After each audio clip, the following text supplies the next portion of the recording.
Très bien. Alors, on va essayer de voir on va essayer d'étudier un petit peu la paracha de Vaera. Iso, bye. Je vais peut-être encore faire une petite chose. Voilà. Et la paracha de Vaera commence comme ça. Vaidaber Elohim el Moshe, Vayomer elav, Ani Adonai. Donc, Dieu parle à Moïse et lui dit, je suis Dieu. Cela paraît tout à fait banal comme phrase. Et d'ailleurs, ce n'est que dans le deuxième verset que l'on peut commencer à voir le titre de notre paracha, Vaera el Abraham, el Yitzhak, el Yaakov, el Shaddai. Donc, on va revenir sur ce premier passage, sur ce premier verset qui a l'air tout à fait anodin. On a déjà vu Dieu s'adresser à Moshe plusieurs fois. Et là, il s'adresse à Moïse en lui disant quelque chose de très particulier. Il lui dit Ani Hachem, je suis Dieu. Il s'était déjà présenté plusieurs fois, rappelez-vous, la semaine dernière, au niveau du buisson ardent, au niveau de beaucoup de situations. Bon, on continue à lire. Vaera el Abraham, el Israël, el Yaakov, el Shaddai, je me suis fait voir, je suis apparu au père de la nation, Abraham, Yitzhak, Yaakov, avec un nom qui s'appelle El Shaddai, Ushmi Hashem, par contre mon nom Yudke Vavke, le tétragramme, je ne me suis pas fait connaître à eux par lui. Ce n'est pas sur ce verset que nous allons nous attarder ce soir, mais je vais essayer de le traduire grâce aux commentaires de Rashi. Il nous dit, lorsque je me suis adressé aux patriarches, dans le livre de Bereshit, je leur ai fait plein de promesses, je leur ai parlé de plein de choses, mais je n'ai pas mis à exécution mes promesses. Et donc, ce qu'on pense que Dieu dit à Moïse maintenant, c'est avec toi, je vais commencer à mettre en exécution les promesses que j'ai faites aux patriarches. Et j'ai fait une alliance. J'ai scellé une alliance avec eux afin de leur donner la terre de Canaan. Hakimoti et beriti itam, la tête lahem et eretz Canaan. Et eretz megurehem asher baruba, la terre qu'ils ont habitée. Vegam ani shamati et nakat ben Israël, et sache que j'ai entendu déjà les problèmes, les plaintes d'Israël. Tu peux éteindre le masgan, s'il te plaît. Asher mitzrayim avidimotam, va eskor et beriti, et je me suis rappelé de l'alliance. Bon. Pour tout celui qui a suivi la paracha de la semaine dernière, on a l'impression à une redite. La même chose a été dite des milliers de fois, j'exagère peut-être, mais Dieu est apparu à Moïse déjà au buisson ardent. Il lui avait dit pendant au moins 2 chapitres le programme, qu'il allait faire sortir les Juifs d'Égypte et qu'il avait déjà envoyé Moïse. Moïse d'abord il avait refusé, ensuite il avait accepté d'aller en Égypte. Et ensuite, une fois qu'il est allé en Égypte, première déception, c'est que le peuple d'Israël l'accepte en tant que représentant de Dieu, celui qui va les délivrer d'Égypte. Par contre, dès qu'il va chez Pharaon, à ce moment-là, Pharaon lui dit, ah bon, tu veux sortir d'Égypte, attendez 2 secondes. Il prend les ordres sur le peuple juif et il les aggrave, c'est-à-dire qu'à partir de ce moment-là, l'esclavage devient de plus en plus difficile.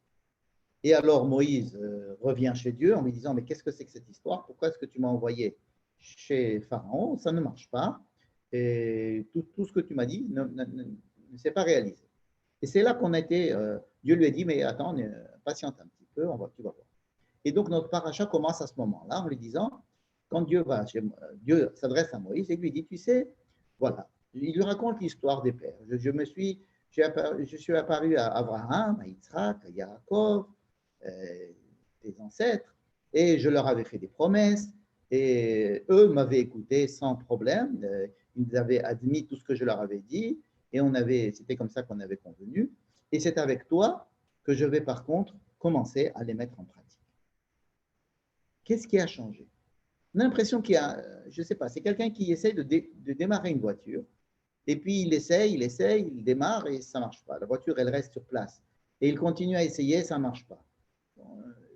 Quel est le problème? Dieu veut sortir le peuple d'Israël d'Égypte. Ok, qu'il le fasse sortir d'Égypte. Pourquoi est-ce que ça ne marche pas? Ni lui, ça ne marche pas ni envers Israël, ni envers Pharaon, ni envers Moïse. Il y a des difficultés de toutes parts.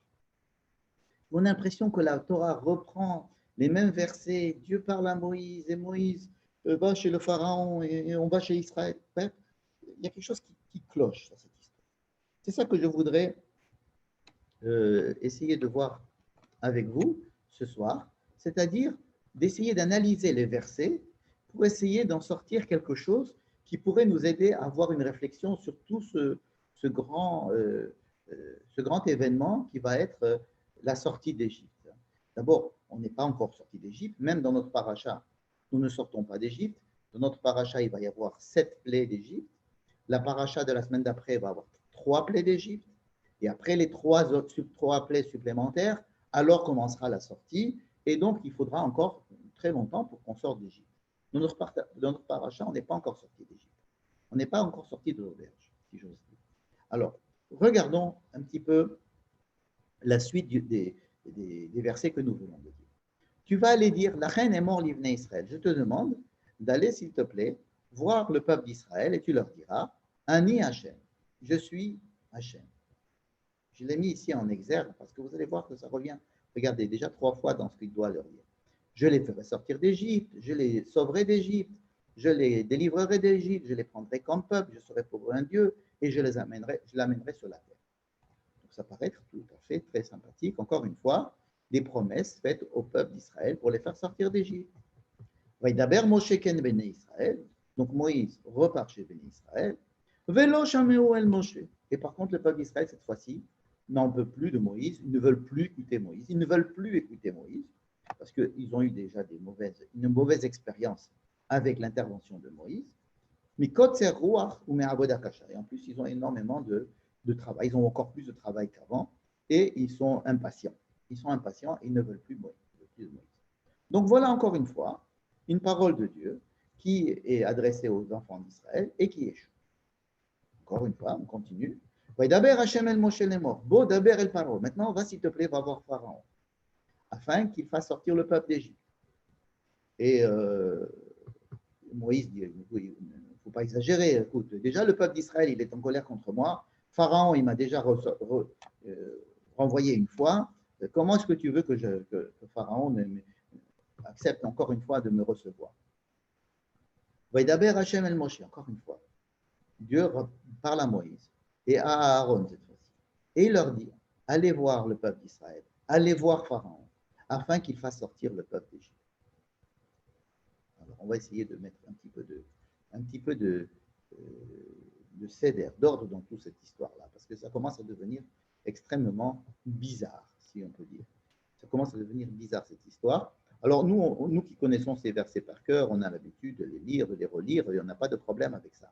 Mais si on est sérieux, il va falloir qu'on se mette à réfléchir sur qu'est-ce que ce sont toutes ces injonctions, toutes ces paroles qui viennent, qui reviennent.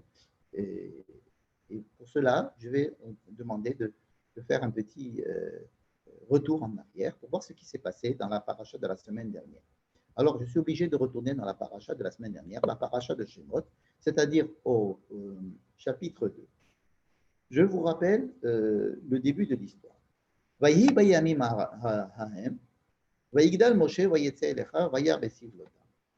Ça, c'était l'histoire de Moïse. Rappelez-vous, Moïse est né, il est né, la première chose qu'il fait, il sort, et il y a 3 événements qu'il nous a racontés. Le premier événement, c'est qu'il voit un Égyptien battre un Hébreu de ses frères. Alors là, Moïse n'en peut plus, et il frappe l'Égyptien. Il le tue peut-être. Ensuite, un deuxième jour, il sort, deuxième histoire, il voit cette fois-ci 2 Hébreux en train de se disputer. Il dit, mais pourquoi vous vous disputez? Il ne faut pas vous frapper, il ne faut pas qu'il y ait de violence entre vous. Et alors à ce moment-là, ils lui disent, mais tu ne vas pas être toi ici notre juge, on ne veut pas de toi ici. Qui es-tu pour nous donner des leçons de morale ou de justice? Bref, non seulement il le renvoie, mais il lui demande ils vont dire aux autorités égyptiennes qu'on a trouvé celui qui a tué l'Égyptien, c'est Moïse, et donc Moïse est recherché par l'Interpol égyptien, il se sauve à Midian. Troisième histoire, c'est que Moïse arrive à Midian, devant un puits, il voit là-bas des jeunes filles, des filles de Yitro, qui viennent pour essayer d'abreuver leur troupeau. Or, il y a des bergers qui viennent et qui les empêchent d'abreuver leur troupeau. Et il renvoie ces jeunes filles sans qu'ils n'ont pas d'aide. À ce moment-là, justement, Moïse prend leur défense, il les sauve, il renvoie les bergers et il permet donc au bétail de ces filles-là de boire. Et donc Moïse se retrouve une troisième fois en train de créer, si vous voulez, un petit peu de justice autour de lui. Il va délivrer les gens qui sont opprimés par les gens qui les oppriment. Première fois, c'était un Égyptien et un Hébreu. Deuxième fois, il a essayé de voir entre deux Hébreux. Troisième fois, ce sont les filles de Midian et des bergers de Midian. Et là aussi, il va réussir à montrer sa capacité à être sensible à l'injustice et à agir. Voyons ce qui se passe juste après. Justement à ce moment-là, le peuple d'Israël a commencé à crier à Dieu en disant on n'en peut plus, on travaille trop, il y a trop, on est dans une situation qui est insupportable. Et alors, il y a ce fameux verset qui dit Vaishma Elohim et Naakatam. Dieu écoute les plaintes du peuple. Deuxièmement, Vaiskor Elohim et Berito. Dieu se rappelle qu'il a une alliance faite avec les patriarches. Troisièmement, Vayar Elohim et Bene Israël. L'Éternel voit le peuple d'Israël. Vayeda Elohim, alors Dieu sait. Il y a 4 verbes ici dans un seul verset. Dieu écoute, Dieu se souvient de l'alliance qu'il a faite avec les patriarches. Ensuite, Dieu voit la situation, c'est-à-dire qu'il voit qu'il y a des choses qu'il n'a peut-être pas prévues, ou bien des choses qui se passent dans l'histoire et qui vont le faire agir plus vite peut-être que ce qu'il avait prévu. Vayena Elohim, Dieu a compris quelque chose. On ne sait pas ce que Dieu a compris, a vu. En tous les cas, il y a eu ici une prise de, pas de conscience, mais prise de connaissance de Dieu de la situation, qui est composée de 4 éléments. 1, c'est que Dieu entend que le peuple n'en peut plus. 2, Dieu se rappelle qu'il avait promis aux ancêtres, aux patriarches, qu'effectivement ce peuple serait 400 ans en exil, mais qu'il le ferait sortir d'exil. Troisièmement, Dieu voit que le peuple, la situation actuelle du peuple. Quatrièmement, il prend des décisions qui font que tous ces éléments vont peut-être le faire agir à Dieu.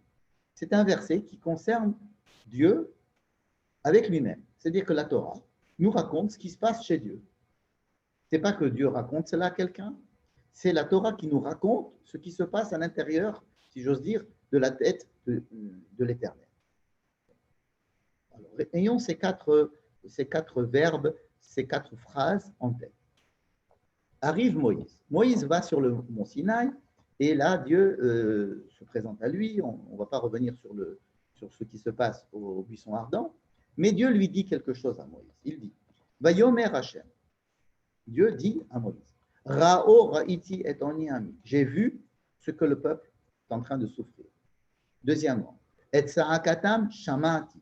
J'ai entendu leur plainte. C'est-à-dire que le peuple d'Israël n'est plus prêt à continuer à supporter cela.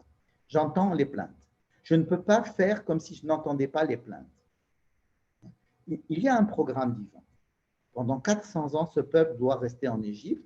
Il doit y avoir une maturation, quelque chose qui doit se passer. Rappelez-vous que la semaine dernière, nous avons parlé d'une graine que Dieu voulait faire planter à l'intérieur de la terre, dans la terre d'Égypte. Prenons une graine et qu'on veut essayer de la planter dans la terre. Cette graine subit un processus de dégradation complet.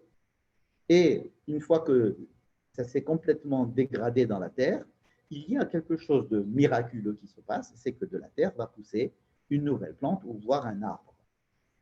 La différence, c'est qu'il va y avoir le même ADN dans les cellules de la plante ou de l'arbre que l'ADN qui se trouvait dans la graine, n'est-ce pas? Donc, si le peuple d'Israël, la famille d'Israël, dans le livre de Bereshit, on en a parlé la semaine dernière, est pris en tant que graine, en tant que zera, est mis à l'intérieur de la terre égyptienne, où il va, j'allais dire, pourrir, se dégrader, se consumer, subir des choses qui ne sont pas agréables ni à décrire ni à subir probablement par rapport à la graine. Mais après ce temps-là de dégradation et de changement de structure complète, avec le même ADN, encore une fois, faire repousser un peuple, et ce peuple-là va pouvoir sortir de la terre et apparaître à l'air libre. Donc, la terre d'Égypte est un terreau dans lequel le peuple d'Israël doit subir une certaine transformation, et à partir de laquelle va sortir un peuple qui a le même ADN que la famille de ceux qui sont rentrés, mais qui a une autre forme, puisque ça va être maintenant un peuple et pas une famille. Et une fois que ce peuple est sorti, il va pouvoir entrer cette fois-ci en Israël en tant que nouvel arbre, si j'ose dire. Ça, c'était le programme divin. Mais est-ce que la graine est capable de rester autant de temps dans la terre? Peut-être que non. Il entend la graine crier et dire j'en peux plus, moi, de cette décomposition. Je ne peux plus souffrir cette chose-là. Et donc, Dieu doit agir en fonction de l'état de la graine. Ce n'est pas une graine, ce sont des gens qui souffrent. Donc, Shamat, j'entends, Dieu dit j'entends. Il faut que j'agisse, peut-être pour accélérer le processus. En tous les cas, il y a quelque chose qui doit se passer. Je vois qu'ils sont à bout. Je ne peux plus continuer mon programme de 400 ans. Alors, je connais toutes les explications qui font que l'on va s'arranger, que ces 210 ans passés en Égypte, en fait, au lieu de 400 ans, pourraient commencer déjà depuis la promesse d'Abraham ou alors depuis la naissance d'Isaac. Mais en fait, si on s'en tient simplement à la présence des Juifs en Égypte, ils sont restés 210 ans. Ils ne sont pas restés 400 ans. Ce qui justifie tout à fait qu'il y ait une intervention divine provoquée par l'état insupportable que vivent les Juifs, les Hébreux en Égypte. Donc il dit, j'ai vu, j'entends, et maintenant, et je comprends qu'il y a des problèmes. C'est ce qu'il va dire à Moïse. Rappelez-vous de ces 3 versets, de ce verset pardon, que nous avons vu la semaine dernière. Il y avait, j'ai entendu, je me rappelle, j'ai vu et j'ai compris. Il a compris. Ici, il va dire, je vois, j'entends, j'ai compris. Il manque un verbe. Il manque le verbe de se dire que Dieu se rappelle de l'alliance avec les enfants d'Israël. Pourquoi? Tout ce qu'on a vu la semaine dernière dans la paracha de Shemot va être limité à demander à Moïse de faire sortir un peuple qui souffre de la terre d'Égypte. Il n'y a aucune mention d'une quelconque alliance faite avec les ancêtres. Je suis le Dieu d'Abraham, Isaac et Jacob, mais il n'y a pas cette histoire de je me rappelle, je me souviens que j'ai promis aux ancêtres de les faire sortir. C'est-à-dire que la raison pour laquelle Dieu demande à Moïse, dans la paracha de Shemot, de faire sortir les Juifs d'Égypte, les Hébreux d'Égypte, c'est uniquement pour faire sortir des gens qui souffrent de leur souffrance. Il y a des gens qui sont maltraités, on va les faire sortir. Pourquoi est-ce qu'il ne dit pas la deuxième raison pour laquelle il a décidé de les faire sortir d'Égypte, c'est qu'il a promis de les faire sortir d'Égypte. Probablement parce que Moïse n'est pas encore capable d'écouter cette chose-là. J'essaie de m'expliquer. Rappelez-vous que Moïse, au moment où il est au buisson ardent, il a des gros problèmes d'identité. Il ne sait pas s'il est hébreu, s'il est égyptien, s'il est midianite. Il a des problèmes. En tous les cas, il y a quelque chose qui est sûr, et on vient de le voir, grâce à 3 petites histoires racontées à propos de Moïse. Il est très sensible à l'injustice et aux côtés, à la possibilité, à son engagement de sauver les gens qui souffrent par rapport aux gens qui les oppriment, quelles que soient les personnes. Il ne s'agit pas ici d'aider les Hébreux par rapport aux Égyptiens seulement. On a vu qu'il essayait de faire ça même parmi les Hébreux ou même parmi les Midianites eux-mêmes. Donc, Moïse est mûr pour une seule chose pour l'instant. Je vous parle de la semaine dernière au moment du buisson ardent. Moïse n'est sensible qu'au fait qu'il faille sauver des gens qui souffrent de leur agresseur. Et c'est justement à ce niveau que Dieu lui parle. Pendant tout le buisson ardent, pendant toute la paracha de Shemot, Dieu ne va lui parler que d'une seule chose, de la seule sensibilité qu'il a déjà. Ah, Moïse, tu es un sauveur de peuples opprimés, je vais t'utiliser pour sauver un peuple opprimé. Et c'est tout. Il ne va pas rentrer dans des considérations d'ordre historique en disant j'ai promis à tes ancêtres que je devais faire cette chose-là. Donc, s'il y a deux causes pour lesquelles Dieu veut faire sortir le peuple d'Égypte, une, c'est parce qu'il faut faire sortir des gens qui souffrent. Deux, c'est parce qu'il a promis au patriarche.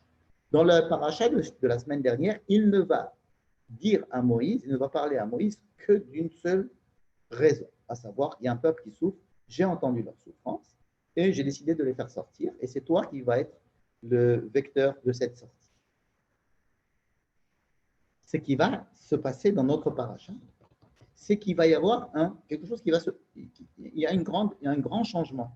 C'est que Dieu va introduire dans notre paracha Vayera la deuxième raison. Il va rappeler, Dieu va rappeler à Moïse, j'ai entendu le fait que le peuple d'Israël souffre énormément, et donc il n'est pas question qu'ils souffrent plus, je suis d'accord, on va les faire sortir d'Égypte. Deuxièmement, je me suis rappelé d'une alliance que j'ai déjà conclue avec les ancêtres, et il vient de le lui dire. J'ai promis à Abraham, à Isaac et à Jacob que je devais faire sortir. Qu'est-ce qui s'est passé? Qu'est-ce que Moïse a vécu ou a démontré dans son vécu qu'il pouvait maintenant comprendre la deuxième raison pour laquelle Dieu veut sortir d'Égypte. Je répète, au début de son parcours, Moïse est sensible à la détresse des gens. Dieu va s'adresser à Moïse en tant que tel et va lui dire, j'ai décidé de faire sortir le peuple des Hébreux parce qu'ils souffrent. Mais il ne va pas lui donner la deuxième raison que nous, lecteurs de la Torah, connaissons, puisqu'on l'a lu, que Dieu avait pensé à une deuxième raison, c'est qu'il doit aussi les faire sortir, parce qu'il a promis cela aux ancêtres. Maintenant, il s'est passé quelque chose qui fait que Moïse est capable, ou il démontre la possibilité de comprendre cette deuxième raison, c'est qui va commencer donc cette deuxième intervention de Dieu auprès de Moïse, comme si c'était une deuxième fois que Dieu va aller parler à Moïse, après qu'il lui ait parlé au buisson ardent. Il va y avoir un deuxième buisson ardent. Il va y avoir une deuxième injonction, une deuxième mission. Première mission, c'était de faire sortir ceux qui souffrent de leur esclavage. Deuxième mission, ça va être d'adjoindre à cette raison, la raison de l'appartenance du peuple à leurs ancêtres, au fait que Moïse fait partie de ce peuple et qu'il y a donc une promesse, donc il y a une histoire du peuple qu'il va falloir continuer, puisqu'il y a une promesse de Dieu aux ancêtres par rapport à cette délivrance. Où c'est que ça s'est passé? Qu'est-ce qui s'est passé entre la semaine dernière et cette semaine pour que Dieu puisse s'adresser une deuxième fois à Moïse, lui redonner une deuxième mission, enfin une deuxième raison, la deuxième raison de sa mission? Qu'est-ce qui s'est passé? Alors là, on peut avoir que des suppositions. Mais celle que je vais vous proposer est la suivante. C'est ce qui s'est passé là, à la fin de la paracha de la semaine dernière. Rappelez-vous, la la fin de la paracha, Moïse va chez Pharaon. D'abord, il va chez le peuple d'Israël, ça se passe très bien. Ensuite, il va chez le Pharaon. Chez le Pharaon, il dit, voilà, Voilà, on va lire le texte. Je lis la fin de la semaine dernière, la fin de la prochaine semaine dernière. On est encore au chapitre 5. Alors, Moshe et Aaron arrivent chez Pharaon et disent Adonai Elohé Israël. Donc, le tétragramme, Dieu d'Israël. Nous demande que tu renvoies son peuple afin qu'il me serve dans le désert. Pharaon dit mais qui est ce tétragramme? Qui est Dieu? Qui est Dieu pour que je puisse en entendre? C'est-à-dire quelle est sa force? Combien de garnisons a-t-il, si on pouvait traduire cela comme ça? Mais aussi, je ne connais pas Dieu. D'ailleurs, il va le dire. Lo yadati et Hachem. Je ne sais pas qui est Dieu. Et puis, il n'est pas question que je fasse renvoyer le peuple. Déjà, dans la réponse de Pharaon, on voit ici qu'il y a deux aspects. Un, c'est de dire, je ne sais pas qui est Dieu. Deuxièmement, il n'est pas question que je renvoie un peuple d'esclaves qui travaillent pour moi. Ils sont revenus à la charge, Moïse et Aaron. Ils ont dit Elohé à Ivrim, le Dieu des Hébreux, pas le Dieu d'Israël, et le Dieu des Hébreux. Ils sont peut-être descendus d'un cran dans la présentation de Dieu, parce que les Hébreux, on sait ce que c'est. Le Dieu des Hébreux, c'est comme chaque peuple, un Dieu qui demande à ce qu'on le serve. Ce n'est pas le Dieu d'Israël, le Dieu du projet d'Israël grandiose. Ils reviennent un petit peu en arrière en disant Elohé à Ivrim, Nikra Alenu. Et c'est là que Pharaon s'énerve et il dit on va augmenter l'esclavage. Il n'y a pas que les briques qu'ils devront construire, ils devront aussi aller ramasser la paille pour pouvoir construire leur brique. Et alors, il y a tout de suite une réaction de rejet de la part d'Israël envers Moïse. Ils disent mais à cause de vous, vous avez fait qu'empirer la situation. Vous nous avez fait insupporter notre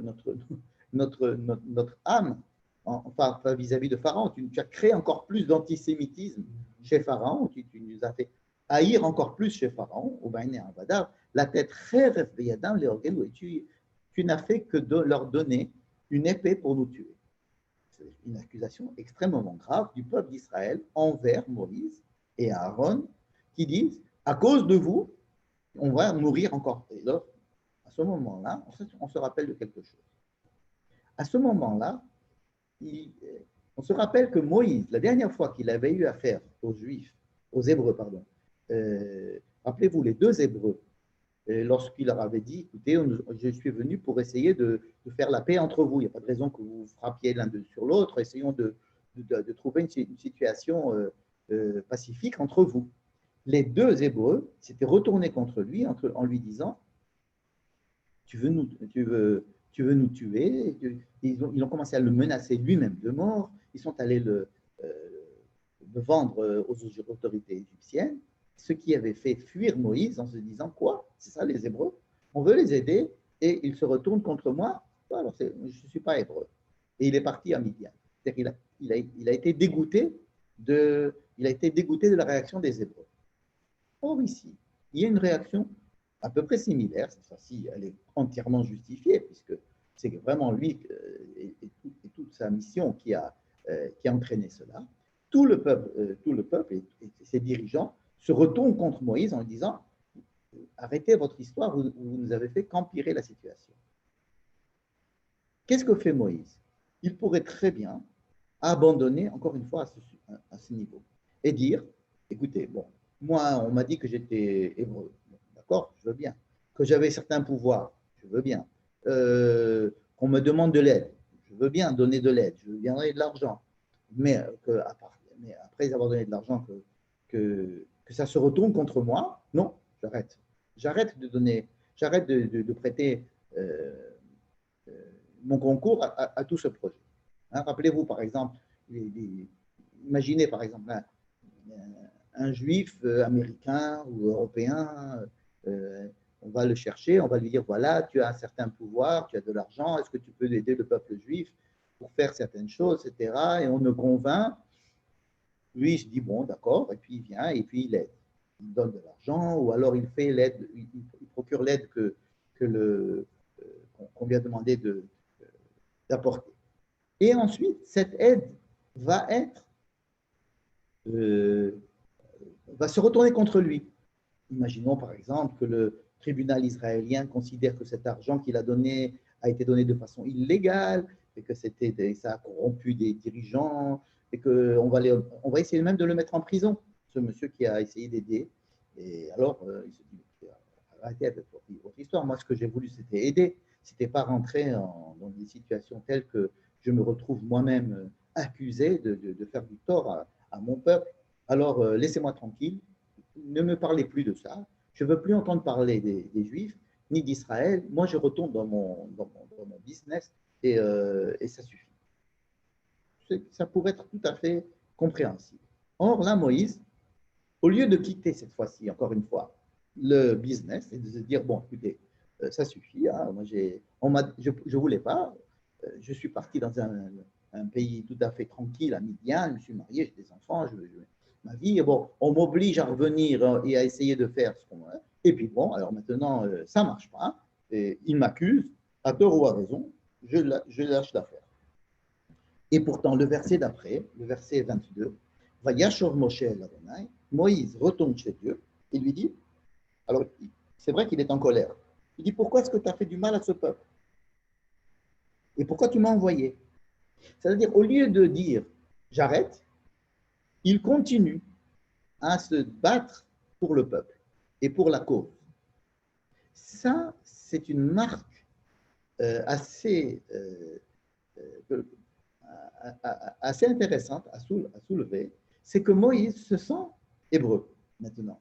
Et il a pris, avec cette histoire, il a pris fait et cause pour son peuple. Et il va se retourner contre Dieu en lui disant, mais c'est à cause de toi. C'est pas qu'il va lui dire, écoutez, j'arrête tout, je m'en vais. Il lui dit, mais pourquoi? Explique-moi ce qui se passe là. Ça ne marche pas. Et il faut que ça marche.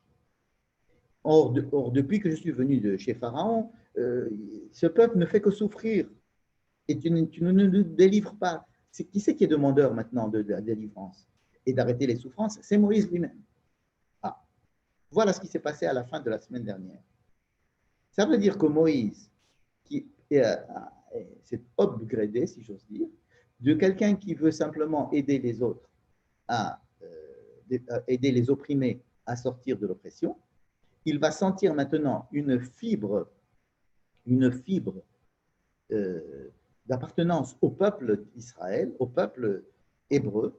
Il va ressentir un hébreu à part entière. Et alors, à ce moment-là, Dieu est capable de lui dire, de lui donner la deuxième raison, qui est celle de l'appartenance à une alliance qui est bien plus antérieure à cette petite histoire ici d'un peuple opprimé. C'est une histoire qui a commencé il y a plusieurs générations, en terre de Canaan même. Il y a une alliance, il y a un projet divin, il y a une histoire qui dépasse complètement cette petite histoire-là d'un peuple opprimé. Et alors, à ce moment-là, dans notre paracha, on commence une nouvelle paracha avec une nouvelle mission, avec une nouvelle donne. C'est une donne dans laquelle Moïse fait partie intégrante du peuple hébreu. C'est comme ça qu'il ressent. C'est-à-dire que, par exemple, ce juif américain dit, OK, je suis prêt à venir témoigner, à combattre, et à redonner de l'argent, à essayer d'aider, à venir moi-même en Israël, à essayer de, malgré le fait qu'on l'ait accusé d'avoir donné de l'argent de façon pas totalement déclarée, ou bien pas à la bonne personne, etc. Il dit, OK, je ne peux pas lâcher, c'est mon peuple. Je sais que mon peuple fait des bêtises, je sais que le bon Dieu semble faire aussi des bêtises avec son peuple, mais je ne peux pas me détourner de ce peuple-là. C'est mon peuple. Voilà, c'est ça qui s'est passé de nouveau. Ce n'est plus celui qui veut simplement aider les gens opprimés, mais c'est aussi celui qui veut aider son peuple parce qu'il sent que c'est son peuple. Et il était au départ le frère des Hébreux, c'était ses frères, mais il n'en était pas suffisamment convaincu. Maintenant, oui, Parashat Vaera, si on a une deuxième mission, comme si on recommençait toute l'histoire de Shemot, Dieu recommence avec Moïse, c'est parce que la donne maintenant, et elle est beaucoup plus claire. Il y a deux éléments, il y a deux raisons pour lesquelles je voulais faire sortir les Juifs d'Égypte. Un, c'est parce qu'ils souffrent, d'accord, mais c'est aussi parce que je me rappelle de l'alliance. Donc rappelez-vous qu'il y a maintenant deux choses. Et vous allez voir que ça va pas s'arrêter. On va continuer. Il va aller chez le peuple d'Israël. Et puis il va leur dire ces fameuses 4 phrases, 4 verbes de délivrance. Ani Hashem, Vidatem ki ani Hachem. Vous saurez que je suis Hachem. Ani Hachem. Je suis l'Éternel de vos dieux. C'est-à-dire que la délivrance d'Israël, la sortie du peuple d'Israël, des Hébreux, d'Égypte, est indexée par une connaissance de qui est Dieu. Alors, pour quelqu'un de religieux, cela paraît évident. Mais nous devons nous poser la question de savoir qu'est-ce que ça veut dire connaître Dieu. Qu'est-ce que Dieu demande ou qu'est-ce que le texte nous demande de comprendre lorsqu'il dit « Ani Hachem ». Je suis Yud-Keh Vav-Keh. Ce n'est pas simplement une carte de visite, puisque la carte de visite, on l'a déjà depuis longtemps. Il est question ici d'aller chez le peuple et de lui dire « Vous allez sortir d'Égypte. » Ok. Mais il y a aussi un élément pas moins important, c'est que vous sachiez que je suis Yud-Keh Vav-Keh. Alors, vous savez que le soir de Pessah, nous prenons 4 coupes de vin à cause de en référence à ces 4 verbes de délivrance. Il y a aussi une 5e coupe de vin qui correspond au 5e verbe. Je vous amènerai sur la terre d'Israël, cette fameuse 5e coupe que nous ne pouvions pas boire en exil parce qu'on ne pouvait pas fêter le retour en Israël, et que pas mal de décisionnaires demandent cette fois-ci de prendre cette 5e coupe de vin le soir du Seder de Pessah, et pas que 4 verres de vin, mais une 5e, pour accomplir ce 5e verbe qui a été déclaré par Moïse aux enfants, aux Hébreux en Égypte, en leur disant « Je vais vous faire sortir, oui, mais je vais vous amener sur la terre d'Israël, Ani Hachem. » Ani Hachem, 3 fois. Et alors, d'abord Moshe, Ken el Ben Israël, Moïse va dire tout ça aux enfants d'Israël, Velo Shamehu el Moshe, ils n'entendent pas Moïse. Ils n'ont pas réussi à entendre Moïse, toujours pour la même raison, Mikot Ruach ou Avoda Kasha, parce qu'ils ont trop de travail et ils sont impatients. Encore une fois, un échec. C'est un petit peu désolant tous ces échecs. Mais tout au long de ces échecs, on en apprend des choses. On apprend des intentions de Dieu et de l'évolution de Moïse, et on va peut-être comprendre un petit peu de quoi il s'agit si on arrive au bout de cette évolution semée d'échecs. Dieu ne se démord pas. Dieu dit à Moïse, Bo daber el paro, maintenant va chez Pharaon, et qu'il renvoie le peuple d'Israël de son Vishalach et Bene Israël mertou. Je veux qu'il fasse sortir le peuple d'Israël d'Égypte. Un point, c'est tout. D'abord, Moshe Lifnei Hachem. Dieu va devant Dieu. Moïse, pardon, va devant Dieu et lui dit, mais comment tu veux que j'aille chez Pharaon, le convaincre alors que les Juifs, les Hébreux eux-mêmes ne me croient plus. D'abord, le texte continue et Dieu ne se démord pas. Vaidaber Hachem el Moshe vel Aaron vaitzavem el Bnei Israël.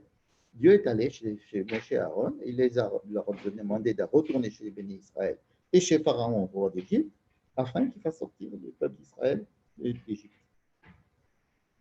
On a l'impression de relire les mêmes phrases sans arrêt. Regardez ce qui va se passer. Après, j'ai mis un petit encadré là. Il va se passer quelque chose d'encore plus bizarre. Et les rachets bêtavotam. Voici, c'est que pendant toutes ces injonctions d'aller quand même, va quand même chez les Hébreux, non, mais ils ne veulent pas. Alors va chez Pharaon, mais il ne veut pas. Repart chez Pharaon et chez Israël, mais il ne veut pas. Ils ne veulent pas. Alors on fait une petite pause, la Torah fait une pause et commence à nous raconter une histoire. L'histoire des enfants d'Israël. Et les rachets bêtavotam. Voici les chefs des tribus. Béné Réhouven, les enfants de Réhouven. Je vous rappelle que Réhouven est le fils de Jacob. Il savait longtemps qu'il est mort, mais il a des enfants. Alors là, on nous donne la liste des enfants. Hanor, Palou, Hetzron, Carmi, Béné Shimon. Il y a Shimon aussi. Alors, il y a des enfants.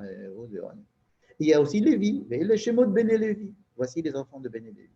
Alors, Lévi, on va s'intéresser encore plus à Lévi. Il a 3 enfants qui s'appellent Gershon, Kehat, Umrari. Alors, voici les enfants de Gershon, et voici les enfants de Merari, et voici les enfants de Kehat. Parmi les enfants de Kehat, il y a aussi un enfant qui s'appelle Amram. Et sa femme s'appelle Yochevet.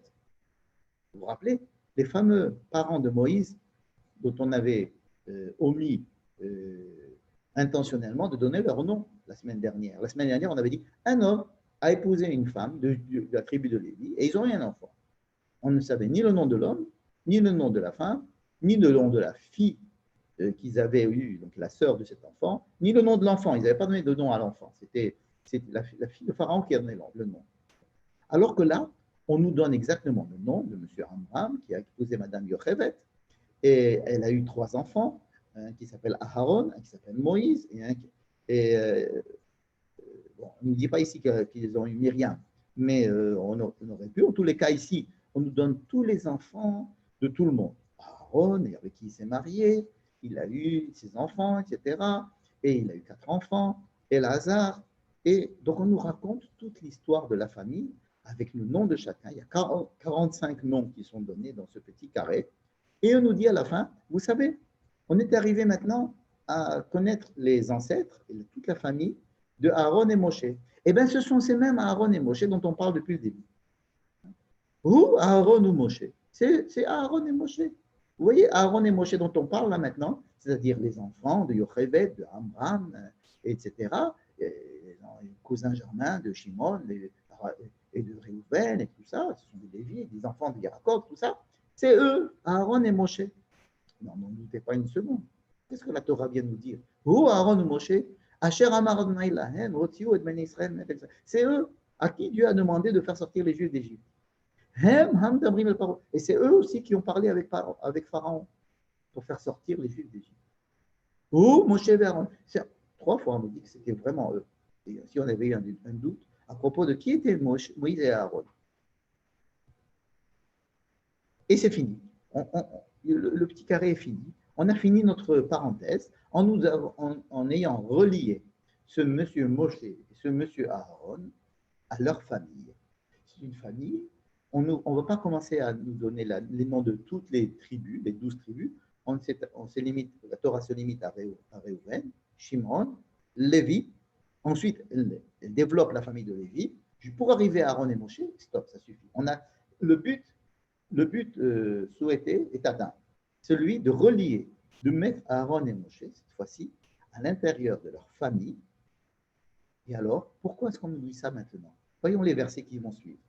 Vaidaber Hashem el Moshe les morts. Dieu dit à Moïse en disant, Ani Hashem, je suis Hashem. Regardez combien de fois ça vient ce mot-là. Ani Hashem. Daber el Paro melech Israël, va parler à Pharaon, roi d'Égypte.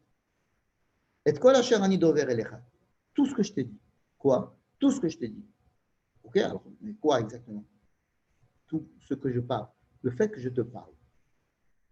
Vayomer Moshe, l'ifne Hashem. Dieu va face à Dieu et il lui dit, je ne sais pas parler. Comment tu veux que Pharaon m'écoute? Qu'est-ce qui s'est passé entre ce verset-là que nous venons de lire et le verset qui avait juste avant notre petite parenthèse, où Dieu avait demandé à Moïse d'aller voir Pharaon, et Moïse avait dit, mais moi je ne pourrais jamais. Bodaber el paro, vous voyez, il y avait la même phrase, le même verset en haut. Bodaber el paro ben Israël, vishalach et ben Israël. Et Moïse avait répondu, mais moi, ils n'ont pas entendu les Hébreux, comment est-ce que Pharaon va me dire? Il y a quelque chose de fondamental qui a changé entre ces 2 phrases, alors qu'elles ont l'impression d'être les mêmes. Va chez Pharaon, mais non, mais je ne peux pas, de toute façon, il ne va pas m'écouter. Deuxième phrase, mais va chez Pharaon, mais ça ne sert à rien, de toute façon, je ne peux pas parler. Il y a quelque chose qui s'est parlé, il y a une grande différence. C'est qu'au début, la raison pour laquelle il faut aller chez Pharaon, c'est de faire sortir le peuple d'Israël d'Égypte. Tandis que, après, ce n'est plus de faire sortir le peuple d'Israël d'Égypte. En tous les cas, ce n'est pas dit. Il est dit, Ani Hashem, je suis Dieu. Va lui raconter que je te parle. Je suis Dieu. C'est-à-dire que Pharaon, il faut aller lui expliquer que je suis Dieu. Il y a donc 2 missions. Tout à l'heure, il y avait 2 raisons de faire sortir le peuple, les Hébreux d'Égypte. Vous vous rappelez? La première, c'était le fait qu'il faut sortir les opprimés de l'oppression. Il faut libérer des esclaves. La deuxième, c'était il y a une raison d'alliance avec les ancêtres. Ici, il va y avoir 2 raisons de sortir d'Égypte. Première raison, ou bien 2 raisons d'aller chez Pharaon en tous les cas. D'aller parler à Pharaon. Il y a 2 missions. Une, c'est de faire sortir le peuple d'Israël du joug égyptien.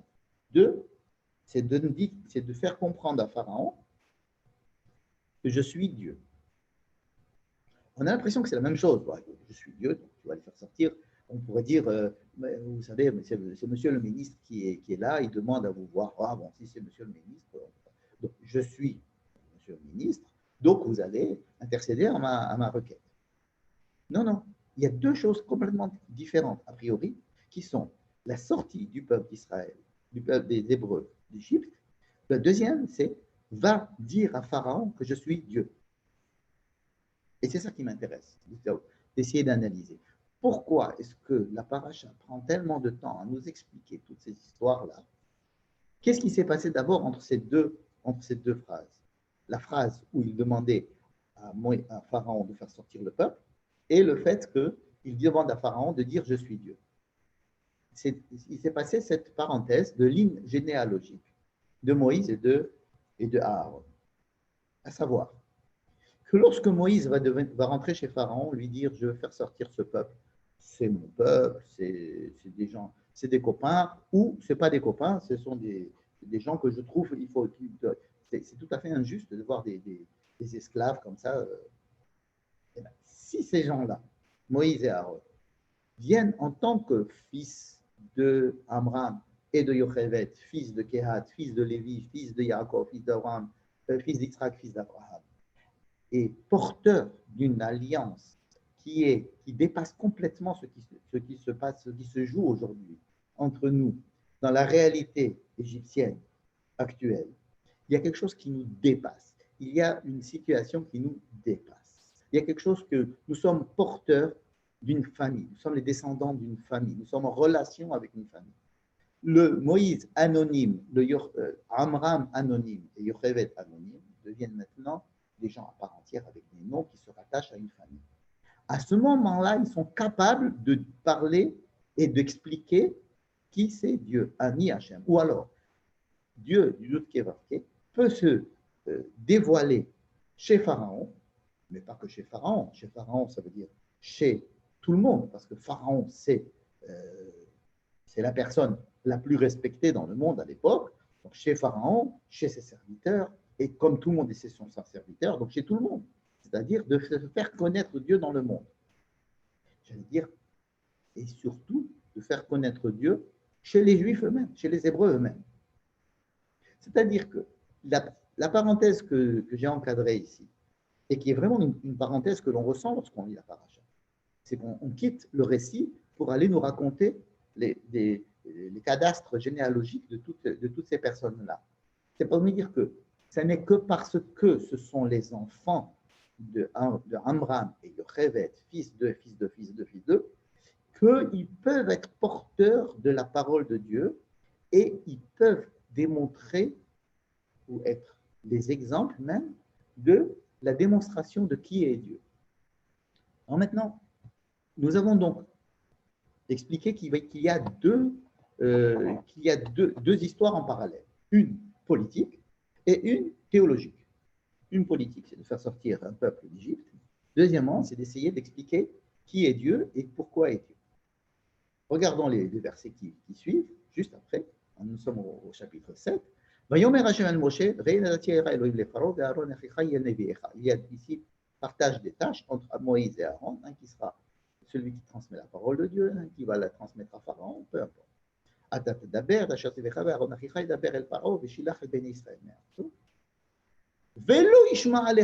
Et sachez, vous allez faire tout ce que je te dis, et sachez que ça ne va pas marcher. C'est quand même assez étonnant. Vous avez des gens qui sont là pour une mission et le commandant leur dit, voilà, vous allez faire 1, 2, 3 et sachez qu'en faisant 1, 2, 3, ça ne va pas marcher.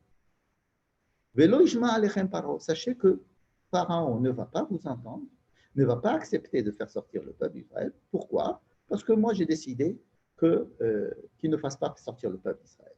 En fait, Dieu décide d'endurcir, comme on dit, le cœur de Pharaon afin qu'il ne fasse pas sortir le peuple d'Israël, alors que la mission est de faire sortir le peuple d'Israël d'Égypte. Qu'est-ce qui se passe? Et d'ailleurs, pourquoi est-ce que ça a mis tellement de temps jusqu'à ce moment-là dans la paracha, où vont commencer bientôt les 10 plaies. Et pourquoi il y a 10 plaies? Pourquoi faire 10 plaies? À quoi ça sert ces 10 plaies? 10 plaies, pourquoi faire? Alors voilà, c'est dit clairement. Je veux faire sortir mon peuple d'Égypte. Deuxièmement, comme on a dit tout à l'heure, deux missions. Je veux que l'Égyptien sache que je suis Dieu. Et donc je les 10 plaies. À quoi servent les 10 plaies? À quoi sert toute cette histoire? Cette histoire sert clairement à, faire sortir les Hébreux d'Égypte, certes, mais surtout à montrer qui est Dieu. Bon. Et je propose de dire que c'est la même chose. C'est-à-dire que la définition même de Dieu, c'est celui qui va faire sortir le peuple d'Israël d'Égypte. C'est pas moi qui le dis, c'est les 10 commandements. Anochi Hashem Elohecha asher hotzeticha me'eretz Mitzrayim. C'est ce qui est écrit dans les 10 commandements. Je suis l'Éternel qui t'a fait sortir d'Égypte. Ça veut dire qu'il faut qu'on comprenne, il faut qu'on essaye de comprendre ce que veut dire. Qu'est-ce que c'est que Ani Hashem? Je suis Dieu. Et qu'est-ce que ça veut dire que, excusez-moi, qu'est-ce que ça veut dire que je suis Dieu? Pour un homme, que quelqu'un vienne, qu'on lui dise qu'il y a Dieu. Yud Ke Vav Ke. La corollaire, c'est qu'il n'y ait pas d'autre Dieu. Un Dieu qui soit un seul. Alors, définition de Dieu, c'est celui qui a fait sortir les Juifs d'Égypte. Donc, qu'est-ce que ça veut dire faire sortir les Juifs d'Égypte? La semaine dernière, nous avons commencé à dire cela. Je vais essayer de donner ma définition de l'exil et de la sortie d'exil. Ou alors, disons, ma définition de ce qu'on appelle la Géoula. Géoula, c'est-à-dire la délivrance, la sortie d'Égypte en tant que délivrance. Qu'est-ce que ça veut dire que cette délivrance-là? Je voudrais proposer cette définition, à savoir que tout homme est en exil dans ce monde. C'est comment il le dit. L'homme peut se sentir en exil dans ce monde. Dans quel sens? C'est que l'homme ne comprend pas tout à fait ce qu'il fait sur Terre. C'est-à-dire que l'homme est peut-être le seul être vivant qui se pose la question de la signification de la vie et de la signification de sa présence sur Terre. Il sent, parce qu'il a un sentiment de liberté profond, un sentiment de liberté qui le fait penser, qui fait qu'il peut penser, qu'il peut avoir une conscience. Il sent que beaucoup de choses dans la vie lui sont imposées. La naissance lui est imposée, l'endroit où il naît est imposé, sa situation économique est imposée, sociale, etc. Tout ce côté qui fait qu'il se sent dans un endroit, dans un temps, qui lui sont complètement hors de contrôle de sa part, fait qu'il se sent seul et qu'on appelle en exil.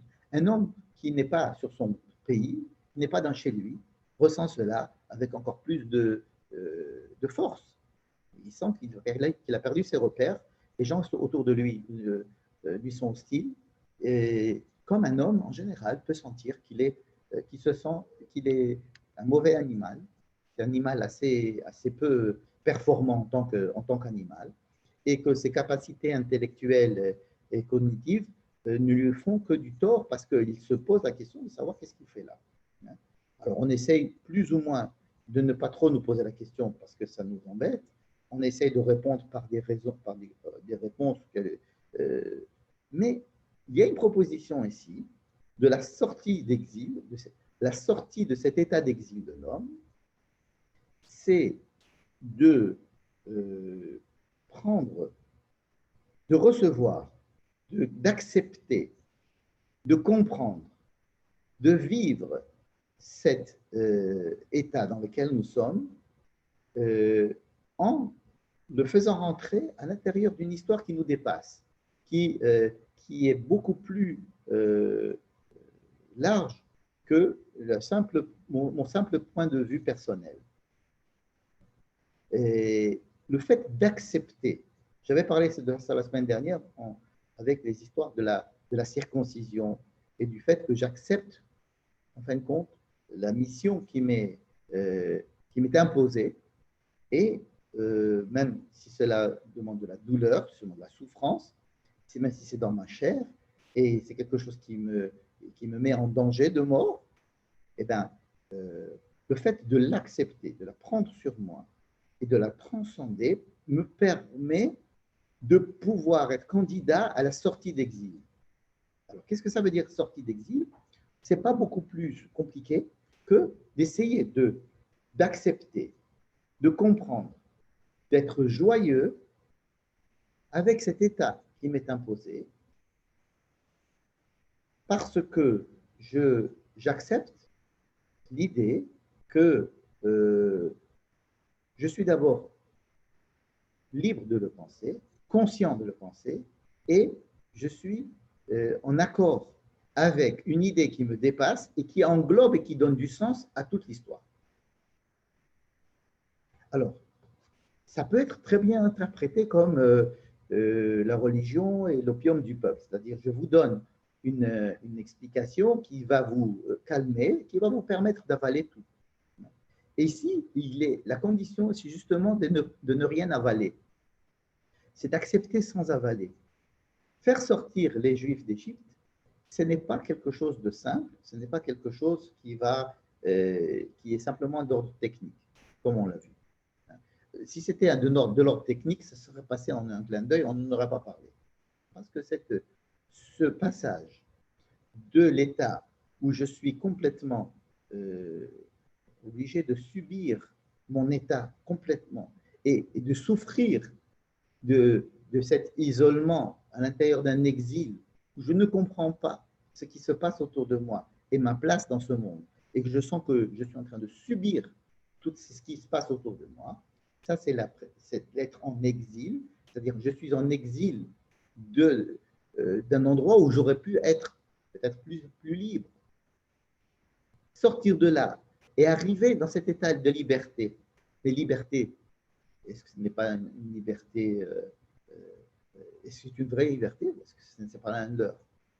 Il ne s'agit pas ici d'être libre uniquement techniquement. Il s'agit d'être libre en pensée, c'est-à-dire que je commence à avoir la possibilité de croire que, oui, comprendre que ma situation, qui je pensais était complètement imposée, va être la source, le point de départ d'une compréhension où je fais partie de quelque chose qui me dépasse et où je vais comprendre ma place, je vais comprendre les souffrances, je vais comprendre un petit peu le pourquoi j'ai été mis là. C'est pour ça que la sortie d'Égypte véritable ne se passera qu'à la fin des temps, que la délivrance du peuple juif ne peut se comprendre que dans la délivrance de toute l'humanité entière. La délivrance du peuple juif, c'est un modèle de la délivrance de toute l'humanité. C'est-à-dire de faire sortir chaque homme de cet état d'exil dans lequel il est placé dès sa naissance et il peut en prendre conscience à guise pendant toute sa vie, en souffrir, etc. Et être sorti d'exil, c'est ou être sorti de cette souffrance d'exil, ou au moins croire à cette possibilité et l'attendre et tout faire pour que cela arrive, c'est savoir qu'à un moment donné, je vais pouvoir comprendre que même mes souffrances, que même ce qui m'a été imposé, que toute la situation d'exil dans laquelle j'étais n'était qu'un leurre, et qu'en fait, je vais comprendre quelle est ma position, comprendre et accepter et même être heureux de cet état dans lequel je vais pouvoir repenser ma situation d'être humain, mais cette fois-ci, pas en tant qu'être en exil, mais faisant partie d'une histoire beaucoup plus large qui amène à ce qu'on appelle la rédemption. La rédemption, donc ça veut pas, ce n'est pas une histoire ce n'est pas une vaine histoire, c'est une histoire qui peut se passer chaque jour chez chaque personne, en lui demandant chaque jour, par exemple, de se souvenir de la sortie d'Égypte, lorsqu'il va essayer et c'est très difficile, c'est très long, ça demande beaucoup de mitzvot. C'est toute une Torah shlema, c'est un long enseignement, c'est un enseignement qui prend toute une vie, qui peut prendre plusieurs générations, qui prendra toute la longueur de l'histoire, mais qui donne espoir au bout de pouvoir effectivement faire sortir chaque homme de cet état d'exil pour le rendre complètement, pour accepter complètement sa condition et en être fier et heureux et lui donner du sens. C'est difficile d'en parler tant qu'on n'est pas arrivé complètement, mais le peuple d'Israël est le témoin de cette possibilité-là et que cela va arriver. Et que tant que cela n'est pas arrivé, on continue à travailler pour essayer de comprendre ce qui s'est passé. Donc, je reviens à notre histoire. Toute l'évolution de Moïse. Vous avez remarqué que Dieu ne parle pas à Moïse tant qu'il n'a pas évolué. Tant que Moïse était capable de comprendre ce que c'était de faire sortir quelqu'un de la souffrance, il lui avait dit, OK, on va faire sortir le peuple d'Israël de la souffrance.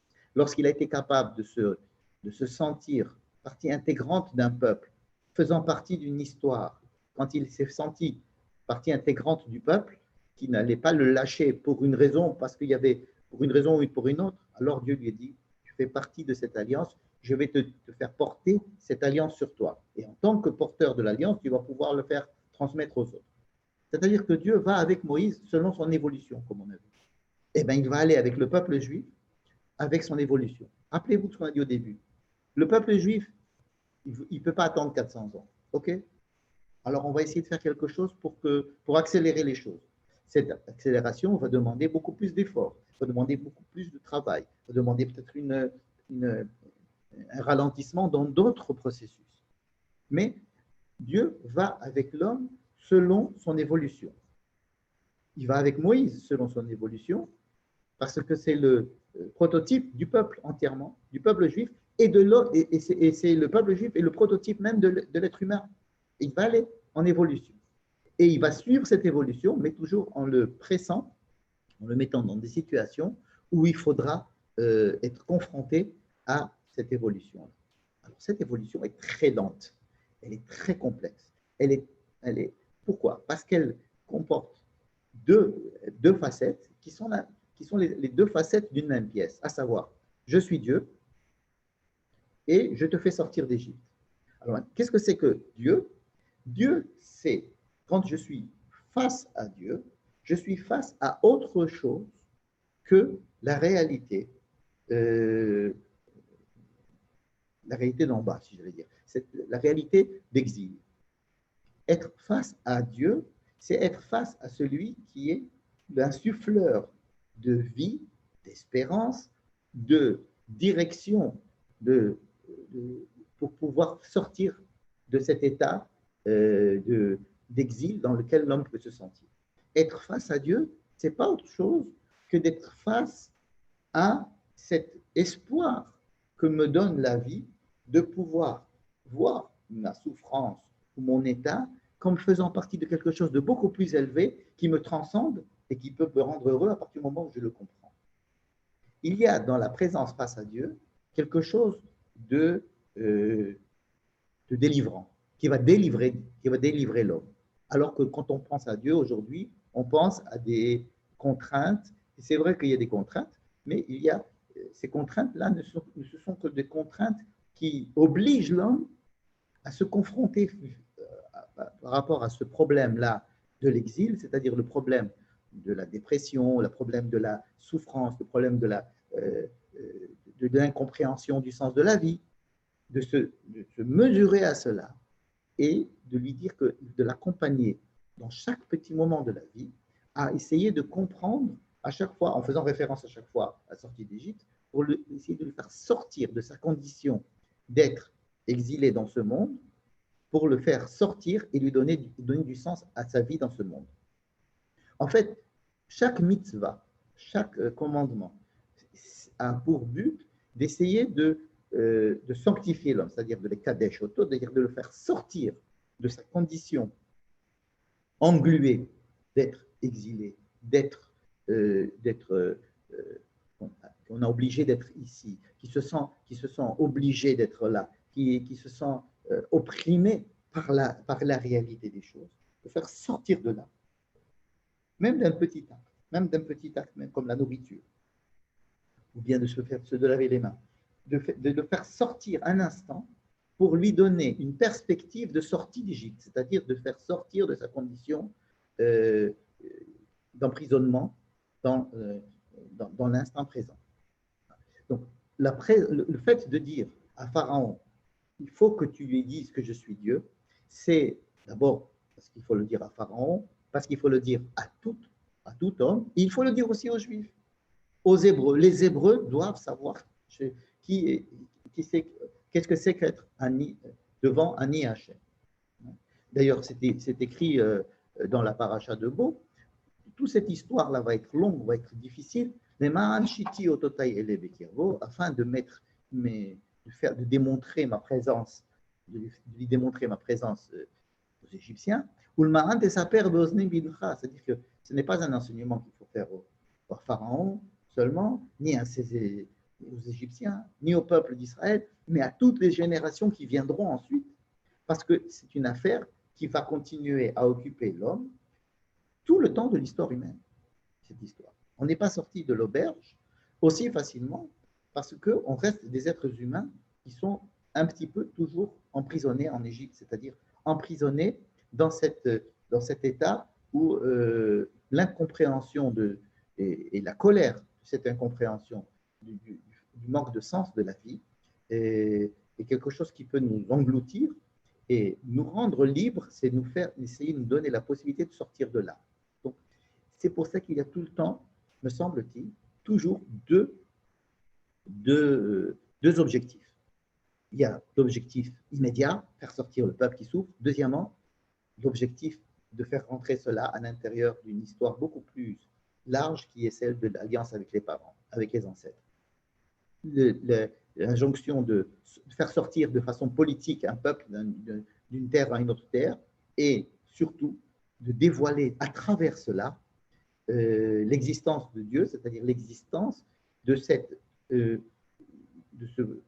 principe de vie qui, à chaque instant, est là pour inviter l'homme à sortir de sa condition étriquée d'animal, ou d'être qui est obligé de vivre et qui se sent en exil dans ce monde-ci, pour l'inviter à sortir de là et de voir un peu plus haut pour essayer de lui insuffler de l'optimisme et de la joie et d'accepter sa condition et de la transcender, d'être même le vecteur de son existence, d'être celui qui va prendre son existence en main grâce à cela. C'est pour ça que Moïse a une mission d'enseignement sans arrêt et d'éducation et de porter la chose en permanence et de la reporter. Il va enseigner la Torah qui va être énormément fournie de lois, d'enseignements, parce que c'est un travail permanent. Mais le but, c'est toujours le même. C'est de faire sortir l'homme de sa condition d'exilé vers un monde qui va le transcender, le porter, lui donner un sens pour lui et pour l'histoire humaine entière, et qui va lui donner un sens à la vie. Et donner du sens à la vie, c'est sortir d'Égypte, c'est-à-dire c'est de sortir de ce désarroi dans lequel l'homme peut tout à fait plonger sans arrêt lorsqu'il prend conscience de sa condition. Donc la condition humaine, elle est transcendée grâce à la sortie d'Égypte. C'est, à mon avis, l'apport principal du judaïsme par rapport à l'humanité, et cela se trouve justement dans cette mission qui incombe à Moïse, et à savoir trouver des solutions matérielles immédiates et en même temps, ces solutions immédiates, matérielles, de sortir de l'oppression physique, elle est couplée avec cette sortie de l'oppression psychique, spirituelle, dans lequel tout homme est. Et la mission du peuple juif est de transmettre ce beau message à toute l'humanité. Je pense qu'il a quand même pas mal réussi jusqu'à présent à insuffler donc cet optimisme et cette vision un peu plus large de ce qui se passe dans l'instant présent pour donner du sens à la vie. Je ne veux pas continuer à faire à jour au philosophe ce que je ne suis pas, mais j'espère que l'étude de ces petites phrases, des petites phrases vous pourront vous aider à les relire en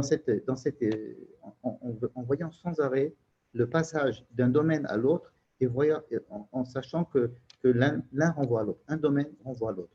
Le spirituel et le matériel se renvoient l'un à l'autre. La sortie d'Égypte et la connaissance de Dieu, c'est la même chose. Voilà, je vous remercie beaucoup.